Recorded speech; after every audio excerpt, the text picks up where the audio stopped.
নমস্কার বন্ধুরা। সকলে কেমন আছো? আজকেরকার ইউজফুল ভিডিও নিয়ে তোমাদের কাছে হাজির হয়ে গিয়েছি।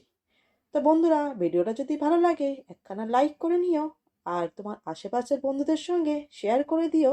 আর নতুন বন্ধুদের জন্য অনুরোধ রইল আমার চ্যানেলটাকে সাবস্ক্রাইব করে নিও। তো চলো আজকেরকার প্রথম টিপসটা কি আছে দেখে নেওয়া যাক।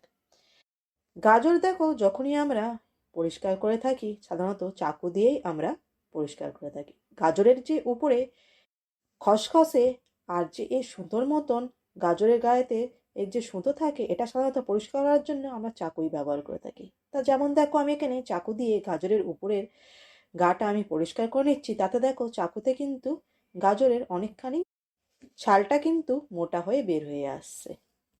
তাতে গাজরটা কিন্তু অনেকটা নষ্ট হয়ে থাকে। তো তার জন্য দেখো নিয়ে নিচ্ছি আমি একখানা এরকম ধরনের ছোট জলের বোতল।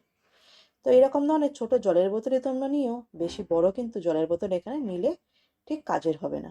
তো যেমন দেখো, এখানে আমি এরকম ধরনের ছোট জলের বোতলের মুখের উপরের যে ভাগটা থাকে সেরকম উপরের ভাগ থেকে কিন্তু আমি এখানে কেটে নিয়েছি। তো যেহেতু দেখো উপরের ভাগ থেকে কেটে নিয়েছি, সেহেতু কিন্তু হাতে ধরতেও সুবিধা হবে। তো এবার দেখো আমি গাজরটা এই যে বোতলের ঢাকনাটা রয়েছে এই দিয়ে আমি খুব সহজে কিন্তু ফটাফট পরিষ্কার করে নেবো। যেহেতু দেখো প্লাস্টিক বোতল হওয়ার কারণে কিন্তু এ ধারালো হয়, আর যার কারণে দেখবে গাজরের ছালটা খুব সহজেই কিন্তু ছাড়িয়ে নেওয়া যায়। তো দেখো এইভাবে কিন্তু আমি গাজরটা পরিষ্কার করে নিচ্ছি, মিনিটের মধ্যে কিন্তু কিলো কিলো গাজর তোমরা পরিষ্কার করে নিতে পারবে। আর এই দিয়ে বোতলের এই যে ঢাকনা রয়েছে এই দিয়ে কিন্তু পরিষ্কার করলে দেখবে গাজরের গা থেকে যে ছালটা আমরা বার করি সেটা কিন্তু একদম পাতলা পাতলা দেখো বেরোচ্ছে। আগে যেরকম মোটা চাকু দিয়ে বেরোচ্ছিল সেটা কিন্তু আর বের হবে না। পরবর্তী টিপসটা হলো বন্ধুরা, এখানে নিয়ে নিচ্ছি দেখো একখানা কমলা লেবু। এবার চাকু দিয়ে কমলা লেবুর মধ্যিখান দিয়ে হালকা হাত দিয়ে কিন্তু প্রেসার দিয়ে এইভাবে কিন্তু কমলা লেবুর উপরের খোসাটা এইভাবে আমি প্রথমে কেটে নেব। তারপরে দেখো নিয়ে নিচ্ছি একখানা চামচ, নিয়ে কমলা লেবুর খোসার ভিতরে এইভাবে ঢুকিয়ে ভেতর সাইড থেকে গোল গোল করে ঘুরিয়ে কমলা লেবুর একখানা খোসা আমি এখানে দেখো নিয়ে নিচ্ছি। তো দেখো কমলা লেবুর খোসাটা গোল আকারে কেটে বের হয়ে এসেছে। তো এবারে দেখো কমলা লেবুর খোসার ভিতরে এই যে সুতো সুতো রয়েছে এটা কিন্তু চাকু দিয়ে আমি কেটে ফেলে দেবো। তো চলো এটা কোথায় ব্যবহার করতে হবে দেখে নেওয়া যাক। তো দেখো এখানে নিয়ে নিচ্ছি আমি একটুখানি তুলো নিয়ে এইভাবে কিন্তু পোলতে বানিয়ে নেবো। নিয়ে কমলা লেবুর যে খোসাটা আমি বানিয়েছি এর ভিতরে রেখে দেবো। দিয়ে এবারে নিয়ে নিচ্ছি আমি খাবার রিফাইন অয়েল। তো তারপরে দেখো বন্ধুরা এতে দিয়ে দিচ্ছি আমি একটু রিফাইন অয়েল। তারপরে এতে দিয়ে দেবো একখানা, দেখো আমি এখানে কর্পূর নিয়েছি, কর্পূরটা হাতে ভালো করে গুঁড়ো করে নিয়ে এইভাবে তেলের ওপরে ছড়িয়ে দেবো। দিয়ে নিচ্ছি এখানে একখানা আমি সুগন্ধ সেন্ট নিচ্ছি, সেন্টটা একটুখানি তেলের উপরে এইভাবে স্প্রে করে দেবো। দেওয়ার পরে এবারে মাচিস দিয়ে আমি জ্বালিয়ে নেবো। নিলে দেখো একখানা সুন্দর দিয়া কিন্তু তৈরি হয়ে গিয়েছে। তো চলো এটা কোথায় ব্যবহার করব দেখে নেওয়া যাক। যেহেতু দেখো শীতকাল, সেহেতু কিন্তু ঘরের ভিতরে রোদ্দুর না আসার কারণে ঘরেতে দেখবে একটা গোমট গোমট গন্ধ হয়। সেই ক্ষেত্রে সন্ধেবেলায় এই প্রদীপ যদি জ্বালিয়ে নাও তাহলে ঘরে একটা হালকা সুগন্ধ কিন্তু খুব সুন্দর মগমগ করছে। যার কারণে ঘরে যে গোমট ভাবটা থাকে আর একটা বাজে ব্যাড স্মেল গোমট গোমট থাকে সেটা কিন্তু আর থাকবে না। পরবর্তী টিপসটা হলো বন্ধুরা এই রকম ধরনের মোজা নিয়ে। তো যেহেতু দেখো শীতকাল, সেহেতু কিন্তু বড় বাচ্চা সকলেরই কিন্তু মোজা এখন লাগে। আর সেহেতু দেখবে মোজাটা কিন্তু ঠিকমতো ফোল্ড না করে রাখলে আলমারিতে জায়গাটাও অনেকখানি লাগে। তো তার জন্যে একখানা খুবই ইজি আর খুবই সুন্দর একখানা ফোল্ডিং টিপস নিয়ে আমি তোমাদের কাছে হাজির হয়েছি। তো বন্ধুরা দেখো আমি এখানে মোজাটা কীভাবে ফোল্ড করে নিচ্ছি। তো দেখো আমার হাতের দিকে কিন্তু তোমরা লক্ষ্য রেখো, তাহলে কিন্তু খুব সহজে বুঝতে পারবে। তো ঠিক আছে। তো দেখো আমি যেরমভাবে একটা মোজা আরেকটা মোজার ওপরে এইভাবে রাখছি, এইভাবে রেখে হাত হাত দিয়ে একদমই কিন্তু টাইট করে গোল গোল করে, যত ছোট হয় তত ছোট করে কিন্তু গোল গোল করে এইভাবে কিন্তু আমি ফোল্ড করে নেব। নেয়ার পরে দেখো এই যে পকেট টাইপের ফাঁকা জায়গাটা রয়েছে এর ভিতরে এইভাবে কিন্তু ঢুকিয়ে দেব। দিলে দেখো কত সহজেই মোজাটা ফোল্ড করে নেওয়া যায়, একদমই ছোট আকারে।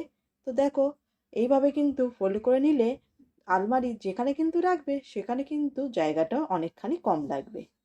পরের টিপসটা হলো বন্ধুরা এখানে নিয়ে নিয়েছি দেখো একখানা গন্ধগুলি। গন্ধগুলিটা এবারে আমি মিহি করে গুঁড়ো করে নেবো। তো দেখো এখানে আমি গন্ধগুলিটা মিহি করে গুঁড়ো করে নিয়েছি। নেওয়ার পরে এখানে নিয়ে নিয়েছি দেখো একখানা বাসনে একটু জল। তো এই জলেতে গন্ধগুলির যে গুঁড়োটা আমি বানিয়েছি এতে দিয়ে দেবো। দেওয়ার পরে এখানে নিয়ে নেবো যে কোনো ধরনের ট্যালকম পাউডার, তবে এখানে সুগন্ধ ট্যালকম পাউডারটা তোমরা ব্যবহার করো। তারপরে এতে নিয়ে নিচ্ছি সেন্ট। একটু সেন্ট আমি এতে দিয়ে নেব, দিয়ে চামচ দিয়ে ভালো করে গুলে নেব। নেওয়ার পরে দেখো এখানে নিয়ে নিচ্ছি একখানা ছোট এরকম ধরনের জলের বোতল। জলের বোতলের ঢাকনাটা আমি এখানে দেখো একখানা চাকু গরম করে নিয়েছি। নিয়ে জলের বোতলের ঢাকনার মধ্যিখান থেকে এইভাবে ছোট্ট একখানা ছেদ করে নেব। নেয়ার পরে এই বোতলে যে আমি সলিউশনটা বানিয়েছি এই সলিউশনটা আমি এই বোতলে ঢেলে নেব। যেহেতু দেখো এখানে আমি বোতলের ঢাকনায় আগে কিন্তু একখানা ছোট্ট ফুটো করে নিয়েছি, সেহেতু এবার সলিউশনটা ব্যবহার করতে কিন্তু আমাদের খুব সুবিধা হবে। তো চলো এই সলিউশনটা কোথায় ব্যবহার করতে হবে দেখে নেওয়া যাক। তো রাত্রিবেলায় সমস্ত কাজ করার পরে বাসন টাসন ধোয়ার পরে আমরা প্রত্যেকে কিন্তু সিঙ্কটা মেজে ধুয়ে পরিষ্কার করে রাখি। তার সত্ত্বেও দেখবে সিঙ্ক থেকে কিন্তু ছোট ছোট পোকা ককরোচ বের হয়ে থাকে, এমনকি এতে কিন্তু মাঝে মাঝে ব্যাড স্মেলটাও কিন্তু বের হয়ে আসে। তার জন্য বন্ধুরা এই যে সলিউশনটা আমি তৈরি করেছি এই সলিউশনেটা যদি তোমরা রাত্রিবেলায় এইভাবে যদি সিঙের উপরে যদি ছড়িয়ে দাও তাহলে দেখবে এক তো ব্যাড স্মেলটা আসছে না, খুব সুন্দর একটা এর থেকে স্মেল এসে থাকে। আর দেখবে যে সিঙের ড্রেন বেয়ে যে ড্রেনের পাইপ বেয়ে যে ছোটো ছোটো পোকা ককরোচটা এসে থাকে সেটা কিন্তু আর আসছে না। বন্ধুরা এটা তোমরা ইউজ করে দেখো, এটা কিন্তু খুবই কার্যকরী। পরের টিপসটা হলো বন্ধুরা এরকম ধরনের পায়ে পরা মোজা নিয়ে আর এরকম ধরনের চিরুনি নিয়ে। তো মোজা তো আমরা সকলে পায়ে পরে থাকি, আর চিরুনিটা আমরা মাথা আঁচড়ানোর জন্য ব্যবহার করে থাকি। তো আজকের এই দুটোর একখানা অন্যরকম টিপস আমি তোমাদের সঙ্গে শেয়ার করব। তো এখানে দেখো চিরুনিটা আমি মোজার ভিতরে ঢুকিয়ে নিচ্ছি। নিয়ে এখানে নিয়ে নিচ্ছি প্লেন জল। প্লেন জল দিয়ে মোজাটা এইভাবে ভিজিয়ে নেবো। তো চলো এটা কোথায় ব্যবহার করতে হবে চটপট দেখে নেওয়া যাক। তো দেখো ফ্রিজের যে বেল্ট এরকম ধরনের বেল্ট ফ্রিজেতে লাগানো থাকে, এই বেল্টের ভিতর দেখো ময়লা জমে থাকে। তো কিছুদিন পরে পরে যদি এই বেল্টটা যদি পরিষ্কার করে নেওয়া যায় তাহলে দেখবে বেল্টটা তাড়াতাড়ি খারাপ হয়ে যায়, আর খারাপ হয়ে যাওয়ার জন্য কিন্তু ফ্রিজের দরজাটা কিন্তু টাইট হয়ে বন্ধ হয় না, যার কারণে দেখবে ইলেকট্রিসিটি বিলটাও কিন্তু ধীরে ধীরে বেশি আসতে শুরু করে। তো তার জন্য বন্ধুরা দেখো এই এই চিরুনি যেহেতু পাতলা সেহেতু কিন্তু দেখবে বেল্টে খুব সহজে কিন্তু এভাবে কিন্তু এই বেল্টের ফাঁকে কিন্তু যাচ্ছে। তো এই জায়গায় কিন্তু তোমরা স্কেলও ব্যবহার করতে পারো। তো এইভাবে কিন্তু সময় সময় তোমরা পরিষ্কার করে নিও, তাতে দেখবে বেল্টটা কিন্তু ভালো থাকে। আর যে ইলেকট্রিসিটি বিলটাও যেটা দেখবে বেশি আসার সম্ভাবনা থাকে সেটা কিন্তু আর আসবে না। পরবর্তী টিপসটা হলো বন্ধুরা অনেকেরই দেখবি আলসি ভাব থাকে। সেই আলসি ভাব কাটানোর জন্য স্নানের জলেতে 1 চামচ খাওয়ার নুন দিয়ে সেই জল দিয়ে যদি স্নান করো তাহলে দেখবে আলসি ভাবটা কিন্তু আর থাকবে না। এটা কিন্তু আমাদের মা ঠাকুমার একখানা ছোট ছোট টোটকা। এই টোটকাগুলো আমাদের মেনে চললে দেখবে এক তো নেগেটিভিটি দূর হয়, নজর যে লেগে থাকে সেটাও কিন্তু এই নুনের জল দিয়ে স্নান করলে কিন্তু দূর হয়ে যায়। পরবর্তী টিপসটা হলো বন্ধুরা এখানে নিয়ে নিচ্ছি দেখো আমি খানিকটা তুলসী পাতা। যেহেতু শীতকাল সেহেতু কিন্তু তুলসী পাতা আমি সকালে বাচ্চাদেরকে মধুর সঙ্গে দিয়ে থাকি, আর চায়েতেও আমরা দিয়ে চাটা খেয়ে থাকি। তো দেখো তুলসী পাতা আমি কিছুটা বাজার থেকে বেশি করে আমি কিনে নিয়ে এসেছিলাম। এটা আমি গ্লাসে জল ভরে তুলসী পাতার ডাঁটিগুলো গ্লাসেতে দিয়ে রেখেছিলাম, কিন্তু তাও দেখলাম তুলসী পাতাটা কেমন যেন ঝিমিয়ে গিয়েছে। তার জন্য বন্ধুরা এখানে নিয়ে নিচ্ছি দেখো একখানা খালি এরকম ধরনের প্লাস্টিকের কৌটো। এই প্লাস্টিকের কৌটোর ভিতরে দেখো আমি তুলসী পাতার গ্লাসটা আমি এর ভেতরে রেখে দিয়েছি। তো আমি আজকের বিকালে এটা রাখছি। তো পরের দিন সকালবেলা দেখো আমি দেখলাম একদমই কিন্তু ম্যাজিক হয়ে গিয়েছে। তো দেখো পরের দিন সকালবেলা আমি বার করে তোমাদেরকে দেখাচ্ছি তুলসী পাতাগুলো কালকে কিরম যেন ঝিমিয়ে গিয়েছিল। তুলসী পাতার যে ডাঁটিগুলো ছিল আর পাতাগুলো ছিল একদমই কিন্তু কিরম যেন শুকিয়ে শুকিয়ে গিয়েছিল। সকালে দেখলাম তুলসী পাতাগুলো কিন্তু একদম তরতাজা হয়ে গিয়েছে।